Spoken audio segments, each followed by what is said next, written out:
Welcome to another episode of Angels, Positivity, and Love. Incredible experts the world over with incredible backgrounds and incredible journeys. They help other folks in turn, and it's something that they've developed. They're either best-selling authors, healers. We've even had a Delta Force member, White House doctor. So we've had physicians, psychiatrists, athletes, and so on. Today, we have a very special guest coming up to us from the LA area. It's LIA SUZUKI Sensei, and she's got quite the incredible background. She's been doing what she's been doing for over 40 years, 10 years in Japan, studying with the masters. Let me actually read her specific background just for a second. She's a 7th Dan or degree black belt in the martial art of Aikido. She's founded a school. She's an author. She's a show host. I'd just like to also mention, we're going to be getting into what Do means. Whether we talk Aikido, it's the way of harmonious spirit. Kyudo, way of the bow. Judo, which most people have heard of, the gentle way. Kendo, the way of the sword. Or Taido, way of the body. She's here to deliver some insight in just so many ways. I'm excited to have her on. LIA Sensei, welcome to the show. Thank you so much for being our guest. Thank you. Thanks for having me. Can you cover a little bit more about your background, how extensively you've trained over the decades, but how many others you've impacted, and what's this all about beyond just it being a sport, because it's really not. Right. Wow. That's a lot there. Where to start? Maybe I'll start with it not being a sport. So the Do in Aikido means the Do itself means way.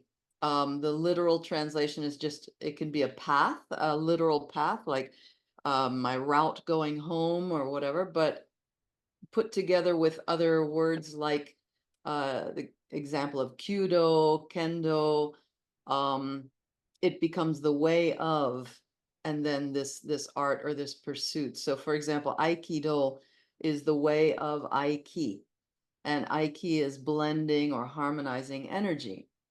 So anyway, I didn't really know anything about that, and it didn't really matter to me when I started Aikido.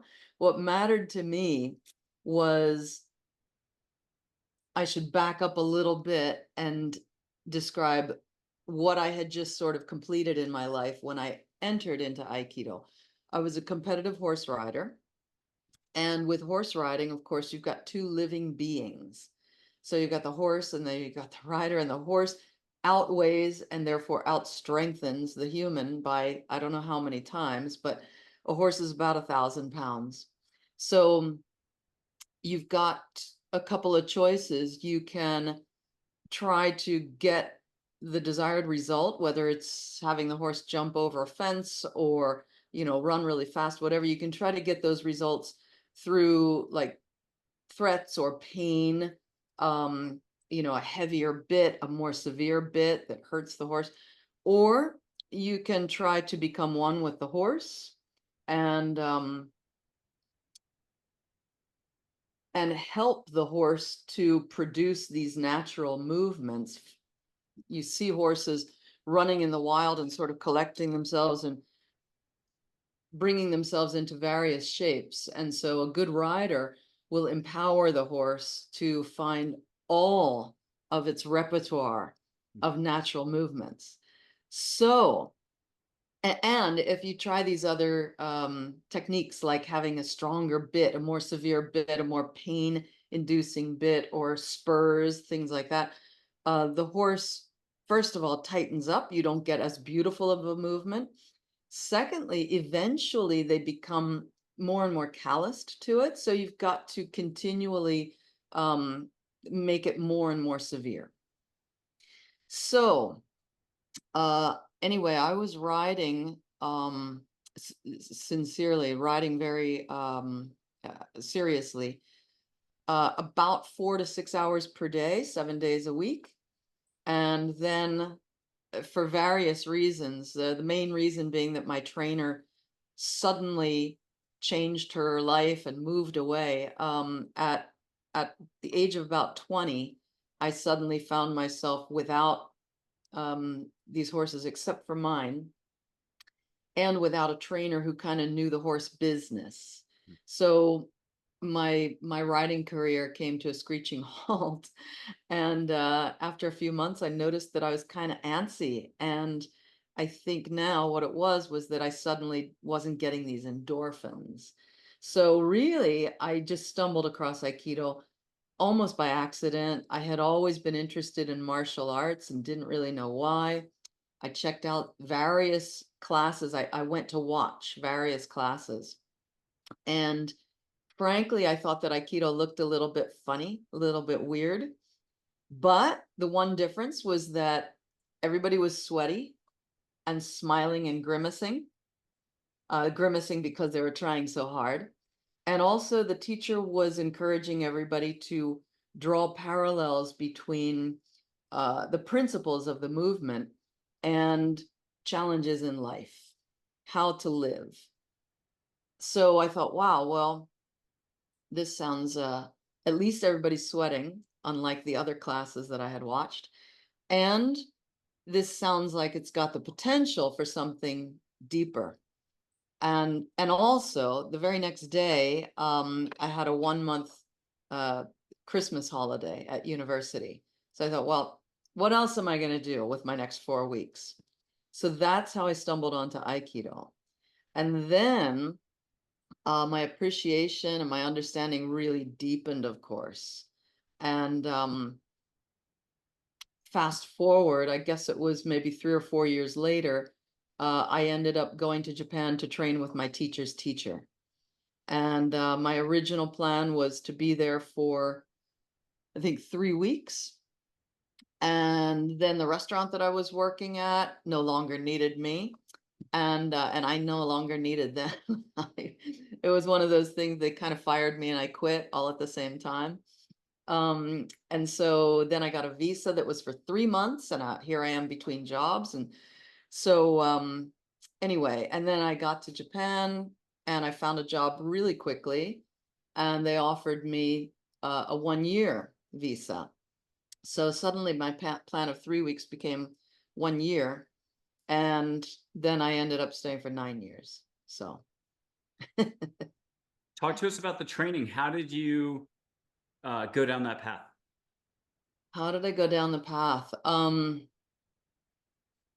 You know, when I was in the US, I would say I was training about 2 or 3 times a week.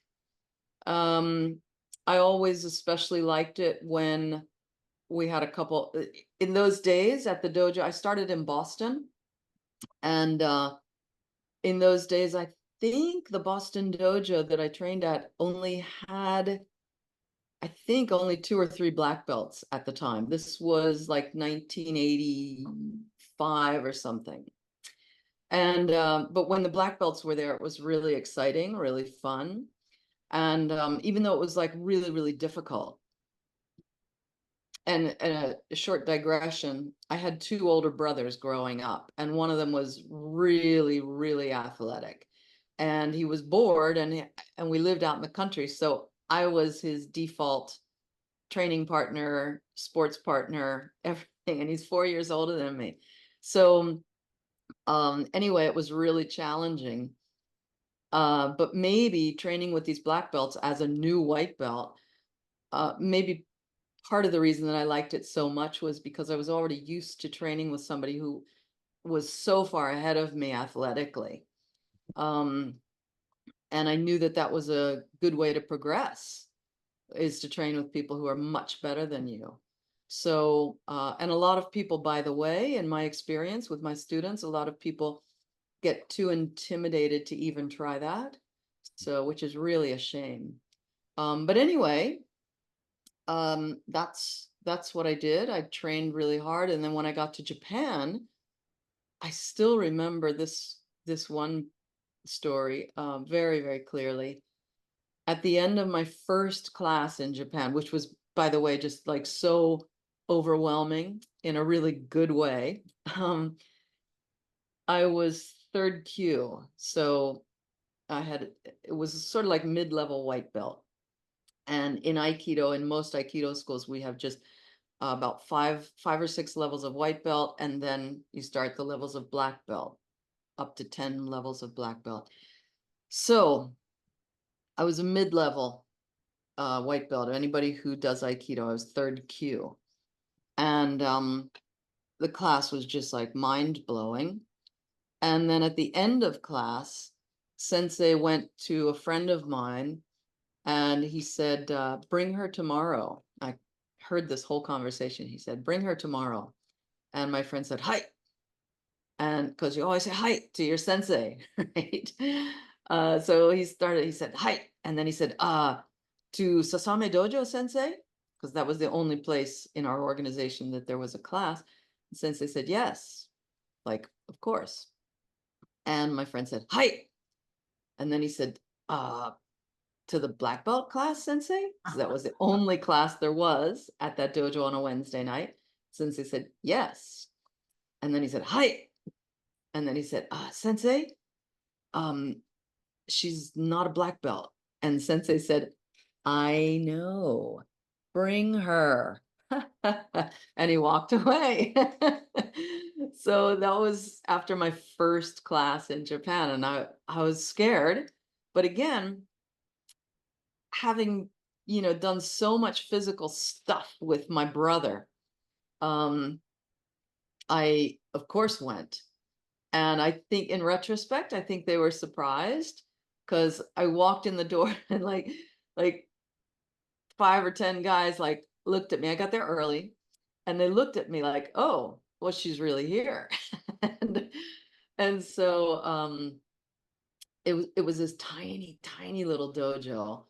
The unfinished wooden walls were shiny because they were, as I said, unfinished, but at the end of every single class, we would wipe them down with rags, and it was a very old building.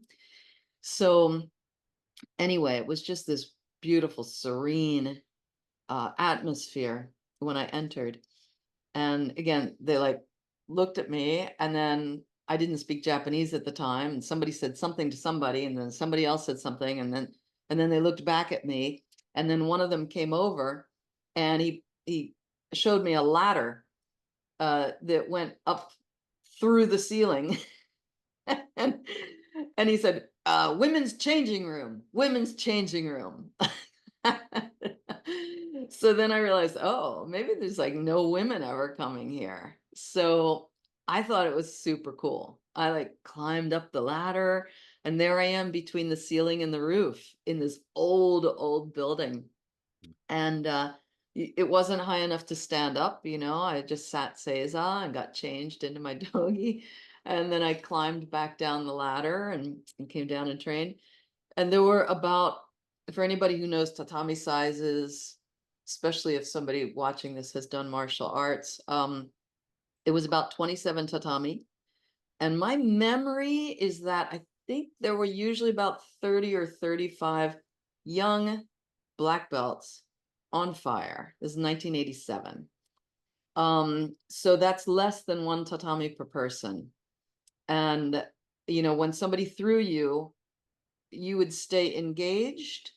You would keep this connection to the very, very end. Whereas these days, sometimes in a crowded space, somebody's throwing you, but there's somebody over here, it's looking a little crowded. And then sometimes we just kind of disengage and don't take the fall. But everybody had this young pride in those days. So everybody was going for it, full blast. And what you learned was that because it was so crowded and because everybody was just on fire and not holding back, when you did take a fall, you had to get up really fast because oftentimes you'd take the fall and as soon as you land, you see somebody's back coming towards you because they're going to fall in your space. So it was really intense and somehow very joyful at the same time. So yeah, that was Sasame Dojo with my teacher, Takeda Yoshinobu Shihan. And it's now a parking lot. Yeah, it was beyond our control, but they destroyed it and put in put up a parking lot, as Joni Mitchell would say.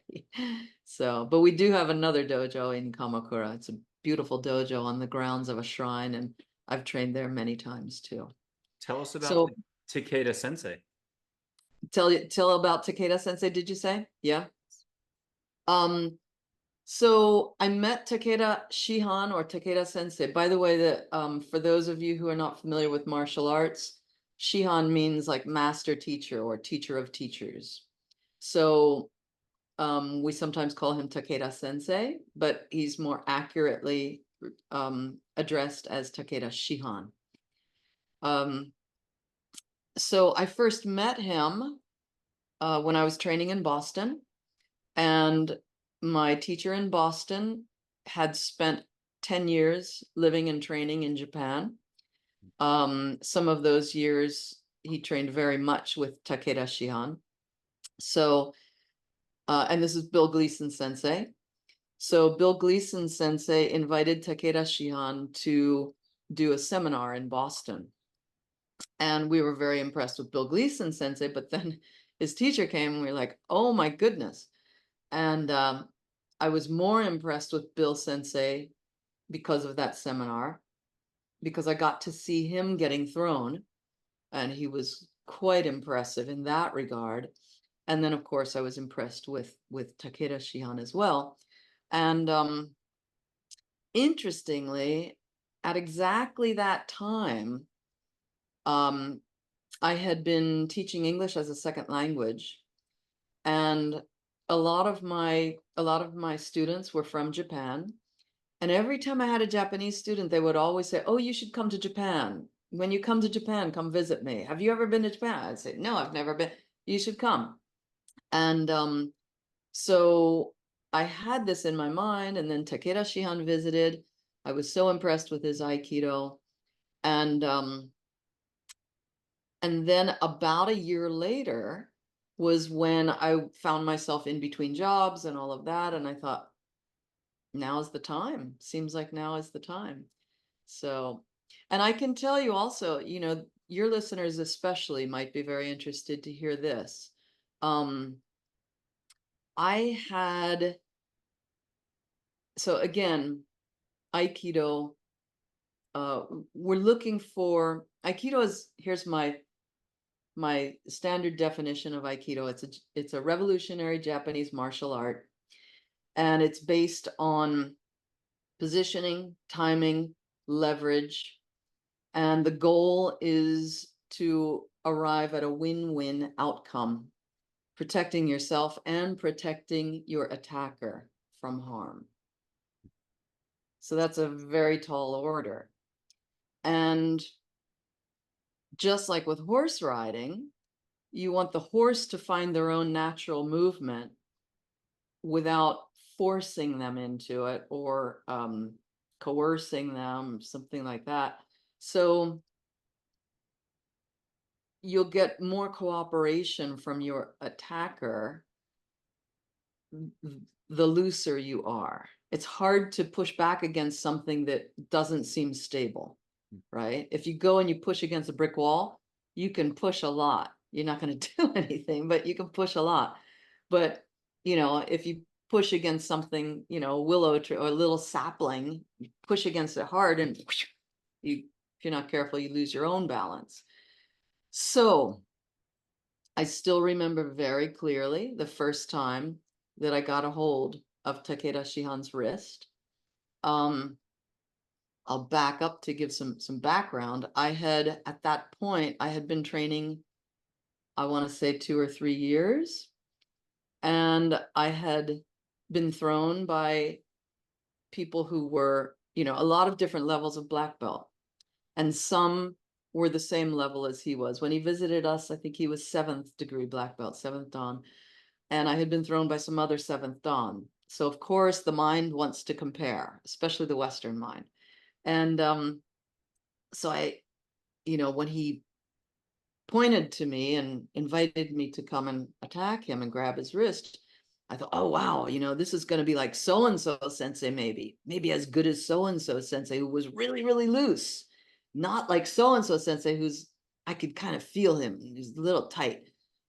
Well, I grabbed Takeda Shihan's wrist and I felt actually nothing. Ah, And then I was, and it wasn't fast. I felt nothing. I saw my fingers go around his wrist and I felt nothing. And ah. then I was lying on the floor safely, not hurt, and looking up at him. And he walked away, kind of chuckling, and said, "Dozo," which in Japanese is like, "Go ahead." And so it was truly like my memory had been wiped for, 1.3 seconds or whatever.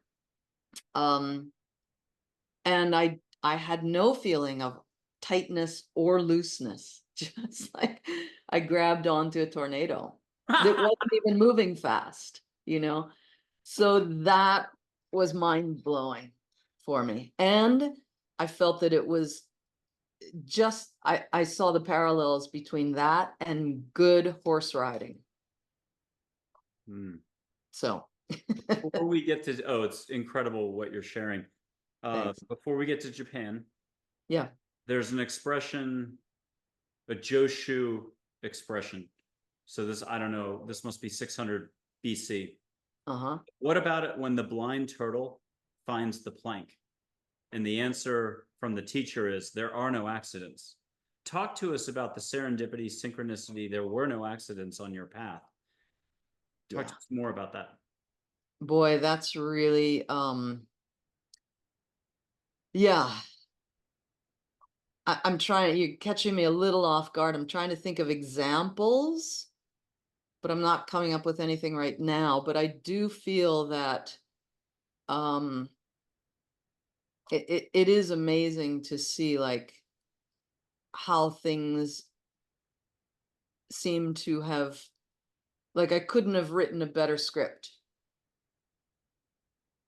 The timing, for example, like thank goodness that that restaurant decided to fire me.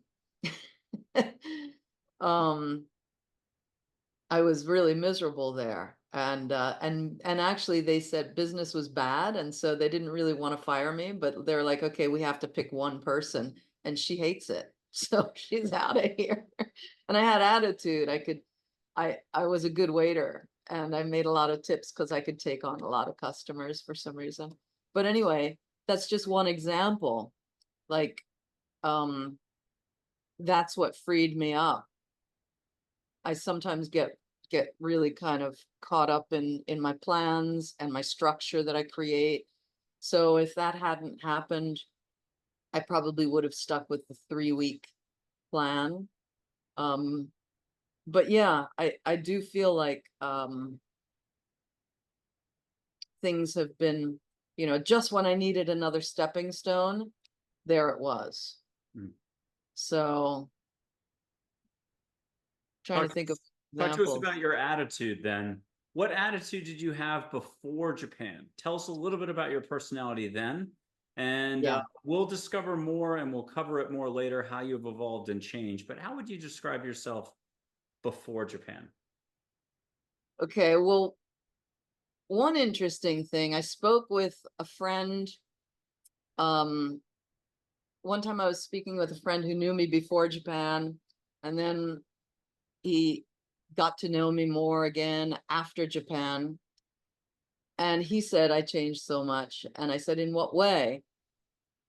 And he said, well, before Japan, and this is like the conversation is happening about 1996, 1997.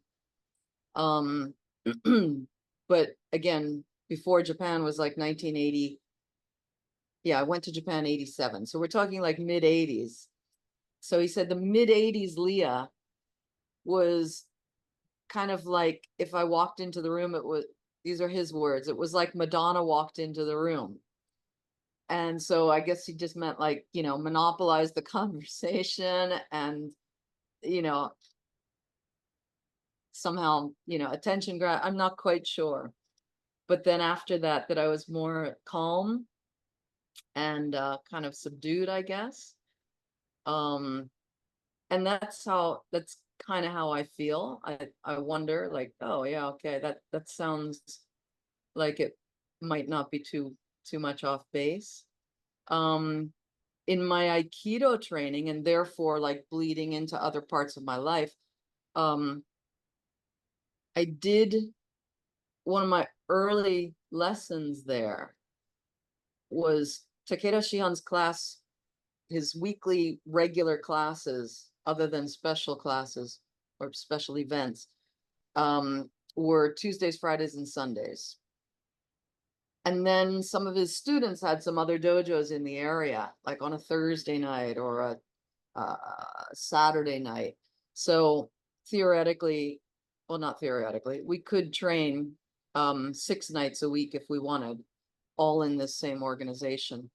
But Sensei's classes at his dojo were Tuesday, Friday, Sunday. And I remember walking with some of the seniors, some of the black belts one night, walking back to the station after class. And I said, hey guys, there's going to be, and I forget the musician's name. It was a band or a musician. So-and-so is going to be in Yokohama Friday night, you know, giving a concert. And there was no reaction. And one of them spoke English really well, but there was no reaction. It was as if they hadn't heard me. And so I repeated it. And a lot of times in Japan, if they pretend they didn't hear you, they're actually helping you. Like that's not the right thing to say. Like we'll pretend you didn't say that. But a lot of times we Westerners, we have to say it again and make it worse. So I said it again, Friday night, so-and-so in Yokohama. And then the one looked at me and he goes, but there's class Friday night. And that was all. They just, all 3 of them looked kind of confused.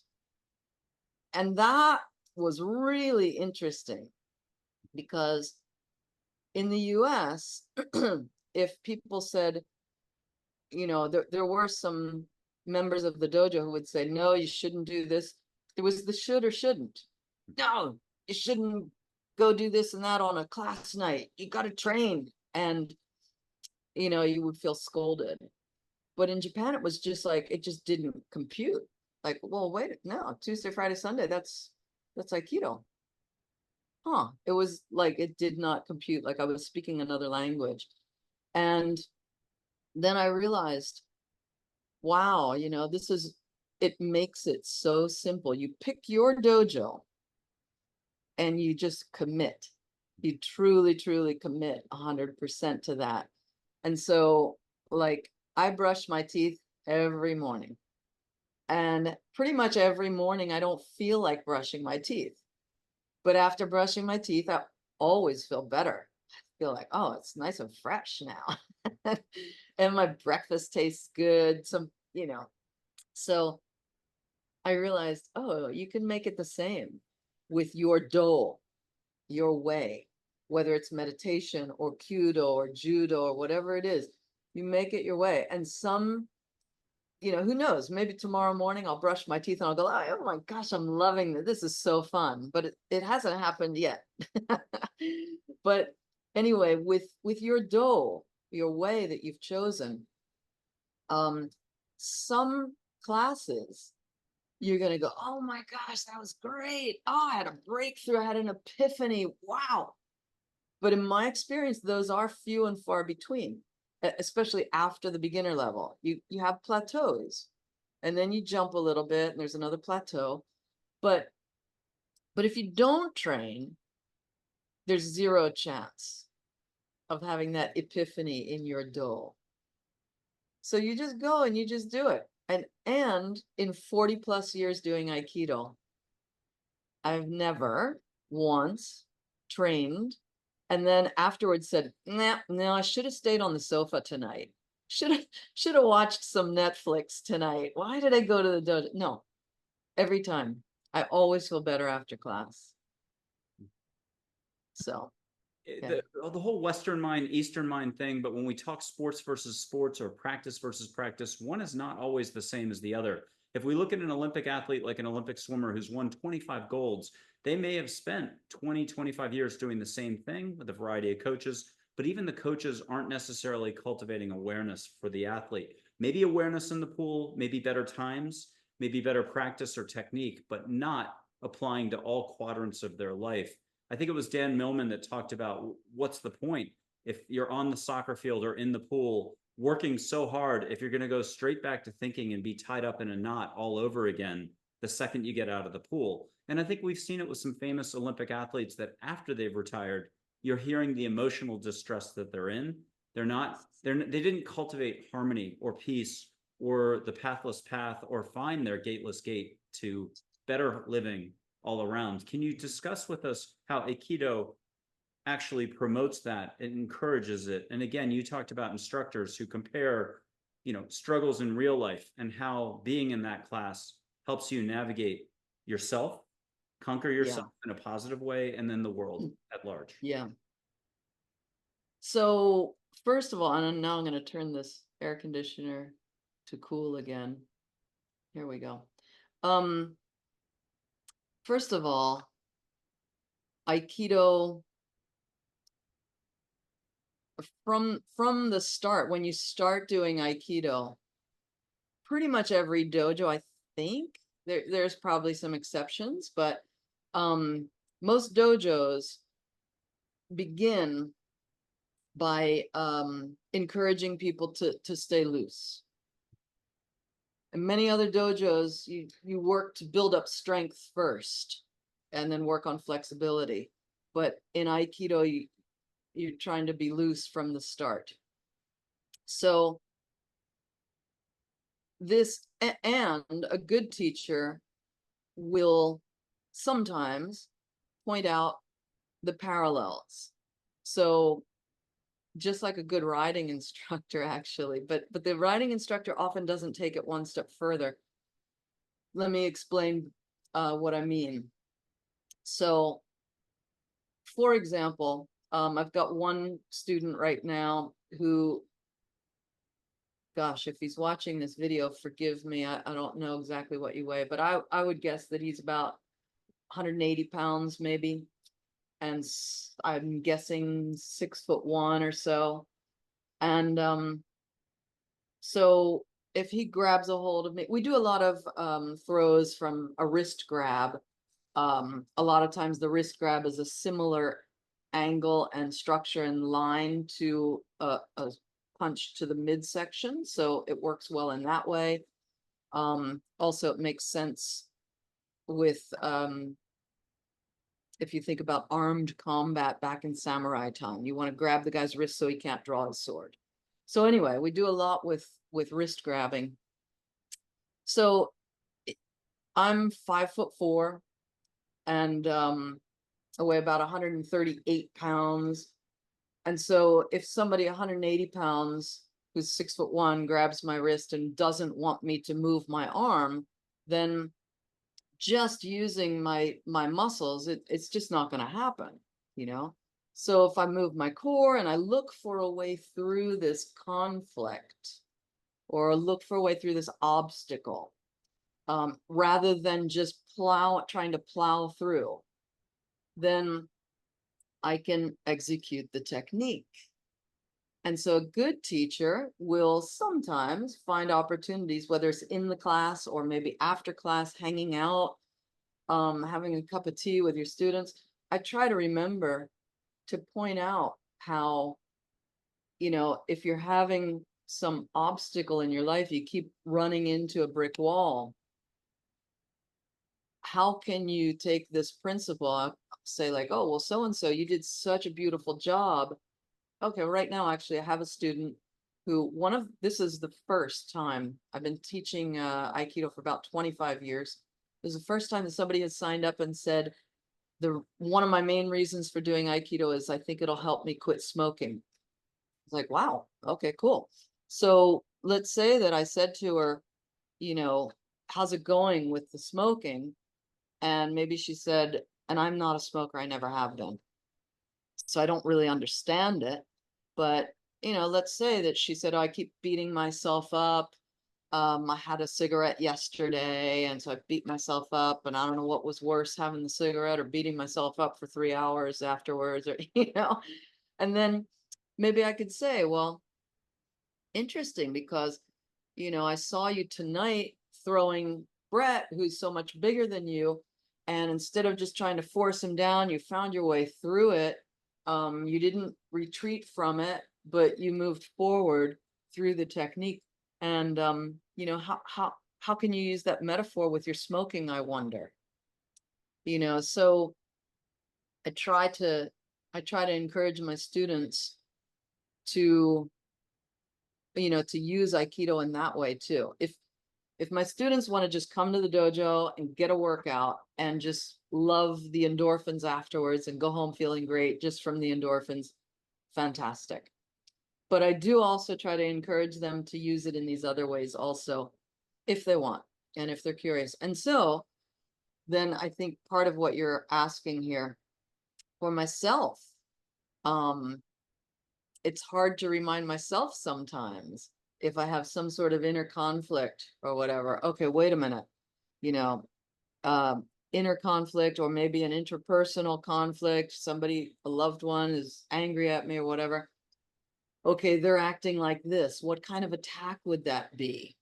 And if it were a physical attack, how would I move through that, you know? And okay, now let's bring it back to the words or the feelings. You know, what's the translation of this beautiful movement? What's the translation into words? How would I do that? And so then I can oftentimes navigate these conflicts better. And then I remember, I thought of one more thing when you were asking your question. You talked about the really high level athletes who then, when they retire or in between the big competitions, I forget your words, but I remember seeing something, some TV show or something about high level athletes feeling depressed in between events. They had some, one of them might have been Michael Phelps. And they talked about how they fall into deep depression sometimes after the big event. And I thought, wow, that's so interesting. And one thing that I notice is that, you know, I teach at my own dojo here in Los Angeles, but I also teach around the world giving seminars. And if a visiting instructor is coming to your dojo, then it's an extra fee. It's time out of your schedule that you don't normally take. So it's usually the more serious students who come to those seminars when I'm teaching in other places. So oftentimes I get like 80 or 90% black belts in my classes, and they're at a very high level. And so I love teaching white belts, but when I have a lot of black belts, it's a very different kind of class, and I can be more creative usually. Not always, but usually I can be more creative when there's a high ratio of black belts, and more intense. More intense usually means better endorphin rush, a little bit of adrenaline, you know, mixed in with it for a great cocktail. And so I had noticed in myself that sometimes when I come back to LA and I'm, you know, helping teach the kids class and then the white belts intro class and all of those things, I can get a little bit depressed. And when I saw this, that like, oh, this is like Olympic athletes are talking about being depressed after winning 5 gold medals, you know, oh my gosh. And it really helped. And so the other thing with Aikido is that, you know, if you practice and practice and practice and practice moving a certain way when a certain attack comes at you, then what was once scary becomes less scary. And even though it's still a little scary, you still trust this technique. And so now, if I come back from some spectacular tour that I do, back from Shanghai, back from Helsinki, whatever, and then if I start to feel this way, I can kind of go, oh yeah, here it is, you know, Okay, what do we do with this? Yeah, go to the dojo, train, get some endorphins, you'll feel better. And again, this is that do, like you put one foot in front of the other, like Tuesday, Friday, Sunday. Those days I train. And so you go back to that. Does that help? I think I It went does. in a few directions, but Do you have a way you can paint the landscape in wait a terms? minute. Let me Oh, turn off this fan again. do you have a way you could paint the landscape for competitions, tournaments, over time, but also with some flavor of who are some particularly memorable opponents you've been up against? The smallest person in the world with the best technique, the largest person you've ever seen with amazing technique. And can Uh-huh. you give us some flavor so people understand exactly what's happening? You have an incredible way of describing the blow by blow. Can you Uh-huh. first, though, mention, over the decades, how do people actually show their skills beyond the immediate dojo at a broader level? How do they show their Are there skills? international tournaments, competitions? Well, first of all, um, part of the philosophy of Aikido is that there's no external competition. You can compete against yourself, Hmm. do better today than you did yesterday. Hmm. But we don't have tournaments, we don't have competitions, we don't have first place, second place. Then I'm wondering if your question is, part of your question was, who have I trained with? Who's really at a high level, and how was it? How did it feel? Is that part Yeah. of your question? The first part, focus on improvement, not on results. I get that. The second is, if it was a Hollywood movie and we were flashing back to something where you either walked into the situation or, we'll Hollywoodize it a little bit. You were like, oh my, the betting odds might have been against you, actually, if people were, this isn't something people bet on, but I'm saying it was very memorable. It goes down as a top 10 moment of body mass, whirlwind of energy, and stuff happened that was incredible. One plus Ah, one equaled 15 or even 111. Can you describe one of these moments where maybe it shouldn't have turned out that way, but you paid attention? interesting. And this is in the dojo? Wherever that you would encounter. It could be the alleyway and the mugger who had all the things in his favor or her favor, but Right. your awareness sliced through the situation. Talk to us Yeah. about one of those situations. Was there someone, somewhere, sometime that you stayed in the zone in your heart? We'll call it Shinzo Do. Uh-huh. Well, I have two stories that I recently started calling them, um, a bit sarcastically, calling them my street fight stories. So I'll tell you my two street fight stories. Um, I'll start out with the one in Japan. So we had, I had never seen a fight or anything in Japan. It's a very, very safe country. I always felt comfortable walking anywhere and everywhere at any time of night. And one day, my friends and I had been celebrating somebody's third degree black belt. So we went to a pub that we always went to. We had a really nice time. And then we said, okay, and this is a Sunday evening, Sunday afternoon, I think like 4 or 5 o'clock or something. And then we left that pub to go to the train station to go home. And then we realized, oh, it's only 7 o'clock. And we're all going to be going to, from here, we're going to Ofuna Station, just south of Yokohama.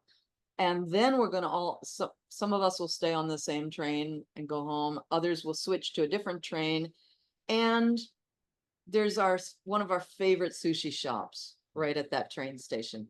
So instead of getting tickets through to home, we all just got our tickets to Ofuna, right? And so it was very deliberate, is what I'm saying, very conscious decision. And we all knew that sushi shop. We liked it. We'd been there so many times. So we all got off at Ofuna and we started walking down the street. Nothing looked out of place. Nobody said anything bad. But for whatever reason, I said to we came out the turnstiles, gave our ticket. We had walked a quarter of a block. And I said to my friend, I said, Jean-René, I have to go home while walking away from the train station. And he said, okay. And then I kept walking the same way. And then 10 steps later, I said, no, really, I really have to go home. I really have to go home. He said, okay, see you later. So I did a U-turn. I went back to the station, had to buy a ticket again, and then got on the train, headed for home. And I thought, well, that was stupid. I'd spent an extra $1 or $2 to, and why? Why am I on this train going? I like sushi. I'm a little hungry.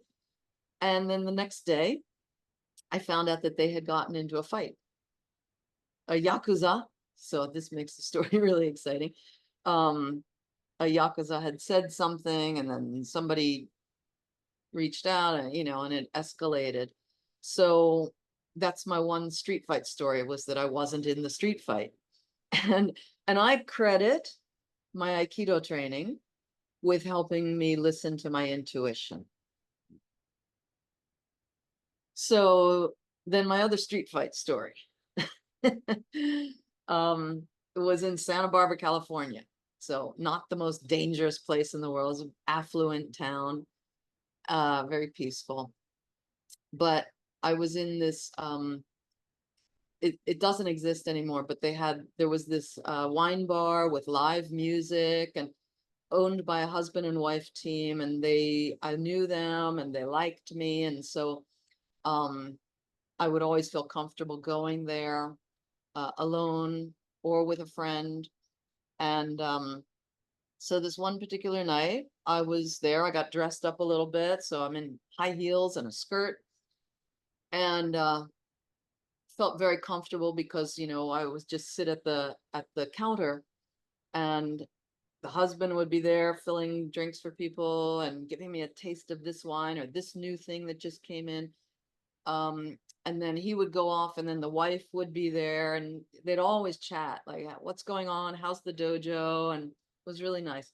This particular night, there was a drunk guy, and he kind of came over towards me and was like hovering, and I kind of wasn't interested. I looked away, and then he wandered away, but then he came back, and he kept coming back.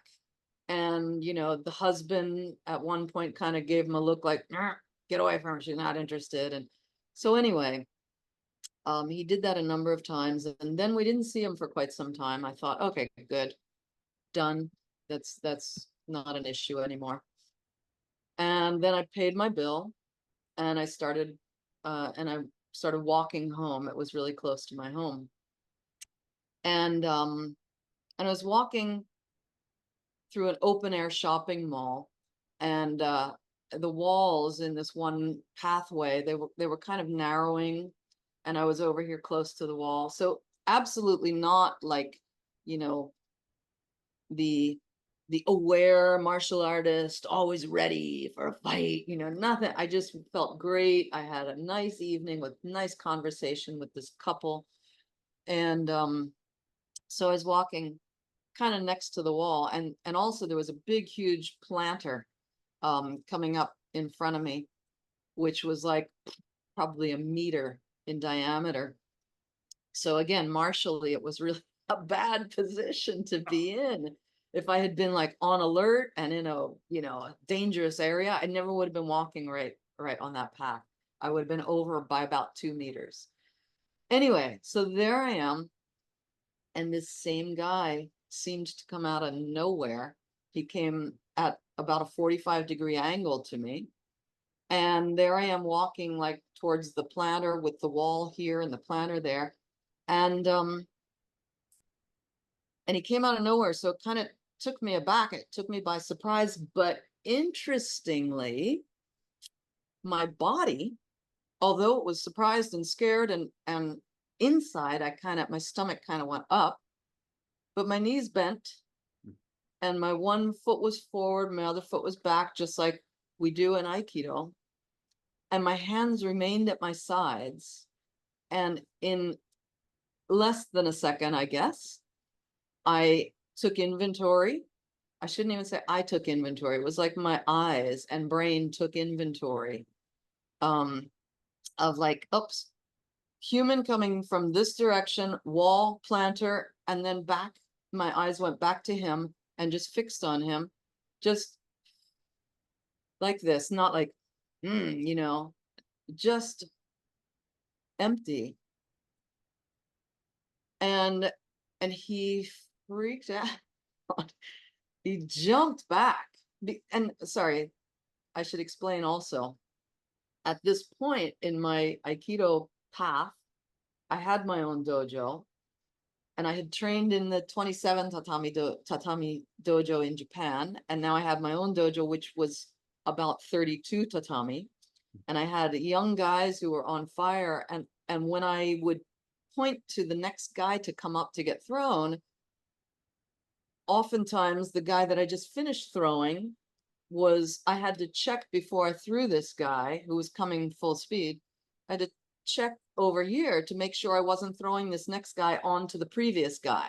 Like the previous guy, I know his knee hurts. Did he get out of the way in time? Yes, he's there. Okay, good. I can throw Nick. So we did this kind of high-speed training. So when this guy appeared out of nowhere, my brain did that. Like, where's the runway for him? And so anyway, again, I did that in a split second, and then I just came to a resting position with no emotion, no anger, no fear, no nothing visible. And he jumped back. He said some expletives, you know, what the F is up with you? And he ran away. So that's my other street fight story. Okay. Talk to us about those micro moments where either time stood still, it slowed down, or it picked up, or there was no time. It all just was the flow, the harmony of the moment. Discuss that. If you don't mind taking us back to more of a Japan setting, where did this happen? I mean, it's probably every time you're out there, but what's that all about? Can you give us some of the feel and the flows that are going on? Yeah. Well, certainly there are a lot of stories like that for me with Takeda Shihan and Takeda Shihan's teacher, Yamaguchi sensei. So I already told you about when I got thrown the first time by Takeda Shihan and how it was like that 2.1 second in my life is gone. And a similar thing happened with the first time I got thrown by Yamaguchi sensei.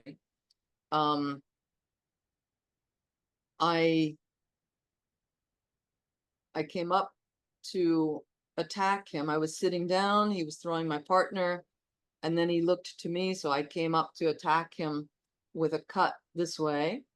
And so his wrist landed this way on mine, like two blades. And I couldn't move my feet. So it was like I could see there was only one contact point, and it was right there. And I could see it right in front of me. And I couldn't move my feet. And so it was just as freaky as Takeda Shihan not being able to be felt, but it was completely different. Takeda Shihan I couldn't feel him. And Yamaguchi sensei was like, I couldn't feel the contact point. I couldn't feel anything there, but I felt like there was this huge pressure pushing down on me completely. So that was really, truly, truly amazing. And every time that I got thrown by him, it was truly amazing. Takeda Shihan has a way of, now that I've taken more ukemi from him, he has a way of stretching you so that you feel that, you know, you're reaching to attack him, and he stretches you out so much that it feels like your hand is in the corner of the room, you know, where the wall meets the ceiling, and your foot is back where the floor meets the wall. And it's just, yeah, it's otherworldly. And myself being in the flow, so to speak, I don't remember any right off the top of my head. I don't remember any one particular throw or time. I probably could come up with one if I think long enough about it. But what I can say is that these like time warps and also the flow state, you can't feel entitled to get one every training session. It's really like entitlement, you know, like, oh, I didn't fit, you know.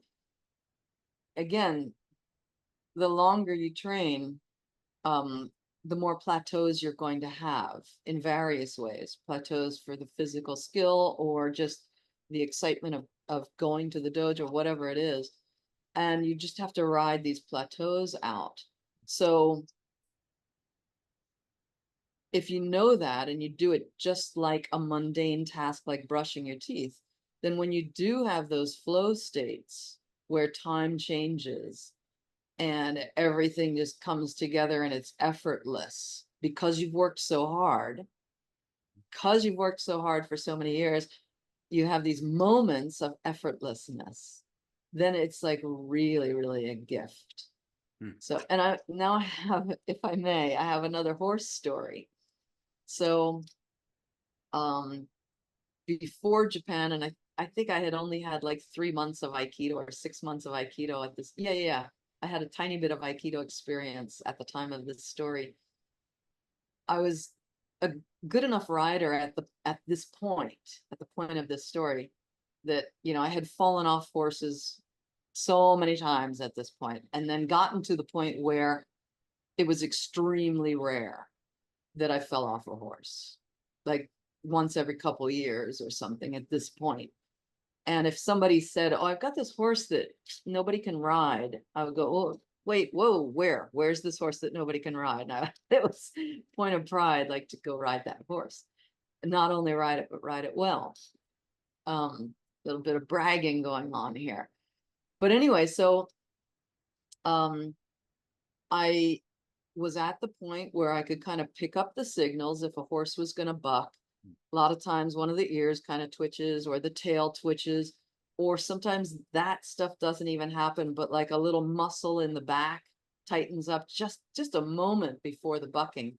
And you can give them just a little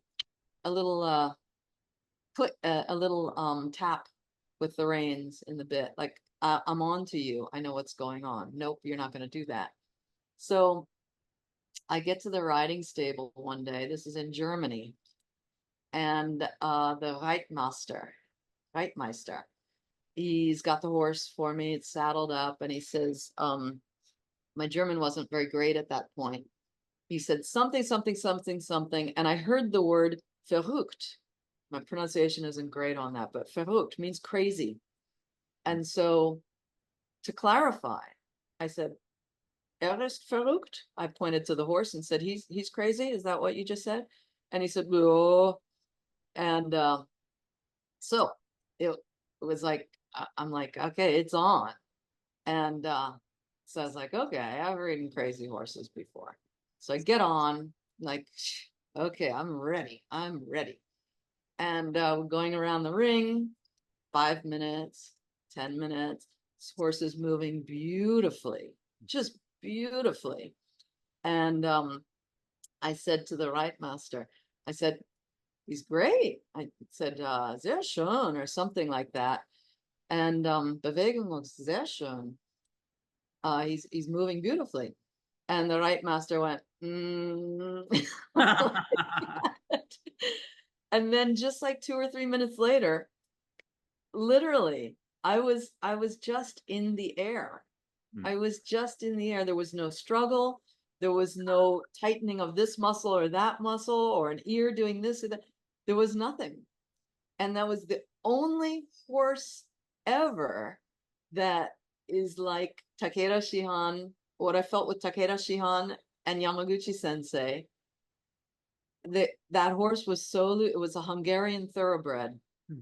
Anyway, so dare I say that I think that horse was also in the flow state when it threw me, because I could feel so much at that point when I was riding. I could always feel something like, they got me. I felt it coming, but there was nothing I could do about it. But usually there was something I could do about this one. Nothing at all. Fascinating. That horse's past life. Maybe it was a master, a teacher, a sensei. So, Absolutely. what would Takeda Shihan or Yamaguchi Sensei, if they were inclined to do so, which obviously the Eastern mind probably is not. You don't talk about things, you just do. Right. So, but if they did describe you in the beginning part of your journey in Japan, as you've described some others, when they touched your wrist, it's not that you were not there, but you must have a way about you that has been described either by your tatami, quietly behind your back. There's just a rumor, scuttlebutt, the talk. How are My you? students. Yeah, how are you described in terms of your way? Maybe early on, how has it evolved? Uh, what is that description? Well, I have had a student or two tell me that I was telling one student how, wow, the first time Takeda Shihan threw me, I couldn't feel anything. I didn't feel it. I saw my fingers go around. And he said, well, that's how we feel with you. That's why we quit this other dojo and came with you. So that was one of the greatest compliments I Oof. ever got, because you can't feel yourself. Hmm. You don't know how you feel. So I do feel that. I mean, I do get that feedback from students. I get feedback uh, in a negative context and a positive context that I keep a very high standard. Hmm. So some people say like, wow, I love this dojo because you keep such a high standard. And another person, actually just recently, somebody quit my dojo because he said, you would have a lot more students if you lowered the standard. I've been checking out these dojos, and this dojo has a very high standard. And I said, thank you. And he said, no, you would have more students if you lowered the standard. And I said, I know. And he said, well, so anyway, yeah, so that's a positive and a negative. I am demanding. Hmm. And for me, it's more exciting because everybody quickly makes more progress. And then I have more challenging, interesting training myself. So I want good students, not just paying students. What else? People saying about me now. I did get feedback one time from a contemporary of mine. He was already at the Boston dojo when I arrived. And he said that what they said about me when I first got there was that I took all suggestions Hmm. during training. And he said that, and I was already a black belt when he told me that. But I was a white belt at the time that I arrived at that dojo. And when he told me I was black belt, but not yet a teacher. Hmm. And I thought, well, that's odd. Why would I not take the suggestions of my senpai, my mentors, and my teacher? But now I've found that a lot of people do resist Hmm. the suggestions. Sometimes they just can't, but there's also oftentimes where people like don't want to take the suggestion. LIA Sensei, we've reached the point in the show that is a staple. We'll do a couple different moves. It's okay if it doesn't happen, but the audience has experienced it. Many guests have. I'm going to light some sage smoke, and no matter where you are and what year it is, there's no time and space quite the way we think it is, because life, the moment, the flow isn't about thinking. It's about less thinking all the way to maybe no thinking, just being. And that is the next question for you. As I light this, I'm buying you time. The state of being, the state of allowing, the state of attention or awareness, the state of kindness, compassion, gentleness, cause no harm, both for yourself and your opponent. That is what I would like to tackle next as a philosophical point here. We'll have you wax poetic about it. And yet, I'm lighting some sage. Some people taste it right away. I've only got one bit of rule or structure. That's set your intent. If you need to repeat it as a mantra, like, hey, angels, universe, get me out of my head into my heart. Help me catch some sage smoke through 2 screens wherever I am. I've done this for 60 show hosts around the globe when I'm the guest, but I've done it for, by now, 130 plus guests. By the way, folks, hit the comment, well, hit the like button, subscribe, comment on what you've enjoyed from LIA Sensei. What have you absolutely just marveled over?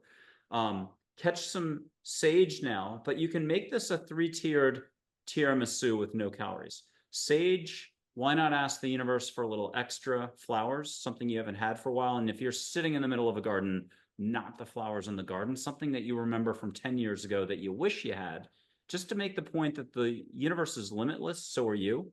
Be in your heart, not the mind. And finally, if you want to catch a little bit of ocean or you want to close your eyes to allow for this, my unofficial rule is breathe through your mouth. 1 millimeter is fine, but if you're a nose breather and you're insistent about it, fine, but let those shoulders go up and down like I'm a really mean yoga teacher yelling breathe in a yoga class. That's it. Are you catching anything, LIA Sensei? Just a little bit of campfire. If not, it's okay. We'll do the light thing. We did it before the show. It's okay. Yeah, I'm not getting it. But if a listener, a viewer at home could just let us know that you got it, that would be awesome. And I'm going to do this. I'll tell a dad joke. I'll put my fingers up. You can see a little bit of light between my fingers. If anybody sees smoke from over here, it's sage smoke, not a whoosh of an angel like we've had in 3 or 4 shows flying by. I can't find my stick to put it out. So there's definitely smoke billowing in the house now. But we're not going to catch fire, or we already are on fire. So here comes Yoda's voice. I'm going to do Yoda from Star Wars. And you can see a little filament of light when I do this between my fingers. It'll be white, gold, green, yellow, whatever color you'll allow for. If people want to breathe more at home, be in your heart, and do the Zen thing, sing without seeing. But here comes Yoda's voice. Do not. There is no try. And just see a little filament of light. What do you see between my fingers, LIA Sensei? Against that black background, it does seem that there's sometimes I'm seeing some very, very faint yellowish color. Prima. And that was it. We are over the hump for the wildness of the show. If you could talk to us about compassion, kindness, how being in the moment, whether you're flipping the person, whether you're in the alleyway, you're not going to the sushi restaurant, how that's everything. And yet a smile, a wave to a stranger, and I'll read the shortest paragraph from Angels that I think encapsulates what I'm trying to point to. Sometimes the person next to you or a stranger just needs validation via love and compassion. A smile changes any moment. So too does laughter or a few kind words. Be compassion to all. Do it. And I would add flipping people and doing it politely, efficiently, and the more quickly and better you do it, less energy expended, and they stay safe, you stay safe, cause no harm. Beautiful. So, boy, that was a lot actually for me to address. Talking about compassion, the first thing that came to mind was that we had a beginner on the mat last night. It was her 3rd class, and I just sensed in her first class, I sensed in her that she was nervous about other people, especially adults. She's young, she's a teenager. So I had her working with one of my assistant instructors, having a private lesson. And then last night, being her 3rd class, my assistant instructor said, okay, what are we doing tonight? Am I taking her to the side? And I said, yes, that's our plan. You know, you take her over to the side. So we'll start in 2 minutes. You're going to be over there. And then I said, and I'll probably combine the group at some point. And then I said, and then it was 1 minute and it didn't feel right. And I said, you know what? I'm going to combine the group for the warm-ups, because we had a really lovely kind of subdued group of adults on the mat last night. So I said to the assistant instructor, actually, I'm gonna combine them for the warm-ups, and then we'll split the group. Then we did the warm-ups. It didn't feel right to split the groups. And I said to her, everything that I said, those last 3 adjustments, get rid of all of them. And we're gonna keep this young girl on the mat for the whole time. And I decided, instead of 90 minutes, which was the scheduled length of time, I decided to talk less, which means it's more of an intense workout, but finish earlier. And I gave this young lady very, very little instruction. And it turned out that she had the best class ever. And I got some information from her mother about some of the things that had gone on before she started Aikido and where this anxiety had come from. So, you know, I can't talk about it in much detail. But my point is that when I first started doing Aikido, the noise in my brain would be going, and I'd sit down, and in our warm-ups we do anywhere from like 5 seconds to 3 minutes of like meditation before we even warm up the muscles. And when I first started Aikido, I would like have one eye halfway open, like, why are we doing this? I'm ready to start Aikido. And they were like, oh, we've started Aikido. But after years and years of doing that, I can walk into the dojo, and as actually not just walk into the dojo, but get on the mat and sit in seiza, sit on my knees, and very quickly quiet the mind. And you know, these days I can get rid of it like that, because that's my I have these cues. My body gives the brain some cues that, oh, when I'm sitting like this and I go like this and I close my eyes, it's much, much easier to clear the brain. And usually I can do it immediately. When you quiet the brain, you pick up so much around you that you're missing when you've got this noise going on in your head. So whatever this girl was giving me, the more I got into the zone, the more I picked up on it.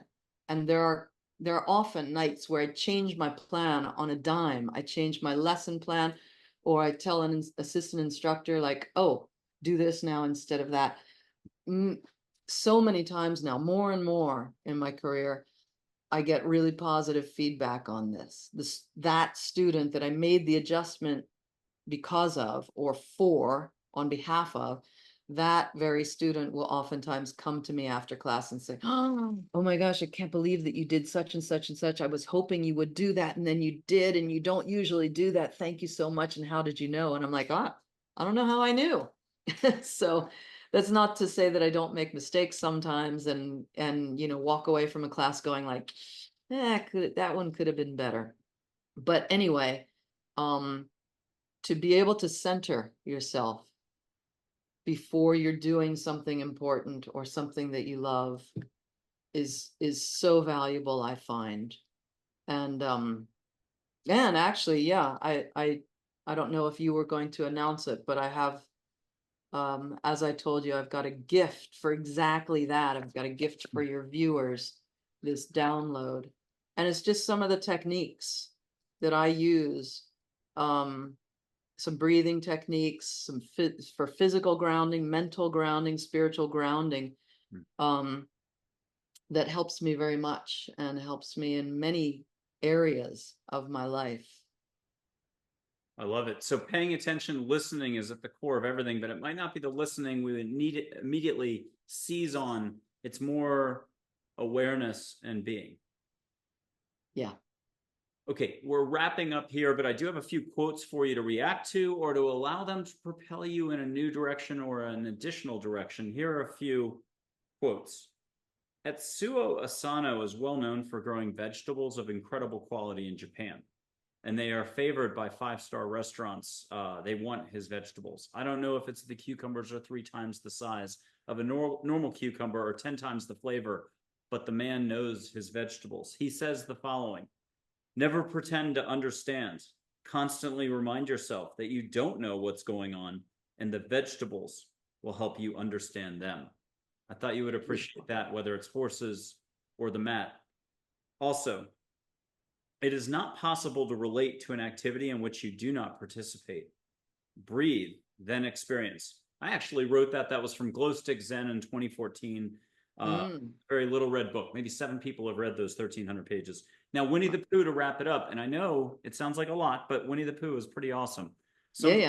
Some people talk to animals. Not many listen, though. That's the problem. And that's the opportunity. And if we take out the animals, it could be approaching any situation. There's the approach from the mind versus the approach from the heart. Talk to us about one of those quotes. The vegetable guy experiencing what you need to experience to be able to react or to do or to be, or Winnie the Pooh, or all. Ooh. Well, we'll start with the vegetable guy. He said it's important to, what did he say? It's important to not understand. How did he pretend to understand. Constantly remind yourself that you don't know what's going on, and the vegetables will help you understand them. It is what you talked about the whole interview with the situation. Allow the situation to instruct and allow it to unfold accordingly. Yeah. There's a concept in Japanese, I guess comes from Japanese philosophy, of shoshin. And it means beginner mind. Shin is written as heart, but it sometimes translates to mind, which is in itself interesting.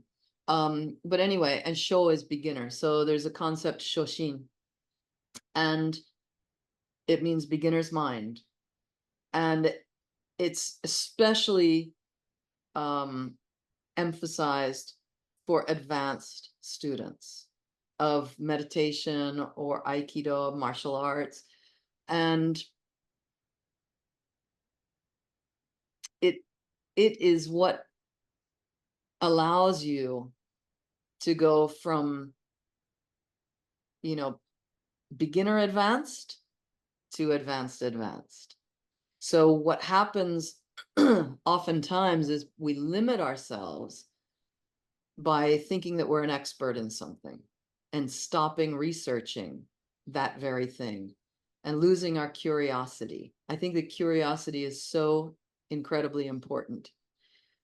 And the name of my organization came from my sensei. So he's the director of the umbrella organization, Aikido Kenkyukai International. And using my wonderful imagination, I named my organization Aikido Kenkyukai International USA. But the reason I just added the USA and didn't change anything else is because I think it's perfect. Kenkyukai means research group. So, I said, oh, sensei, we're starting this in America, and maybe we need a name for our parent organization as we're getting these international groups starting now. And we could name it this or this or this. I gave some suggestions, and most of them were based on geography, actually. But he said, oh, okay, well, how about Kenkyukai? And I was like, wow. So the name of the organization itself encourages people to research, no matter what level they're at. So that's what came to mind when you read to me the quote about never pretend that you know something.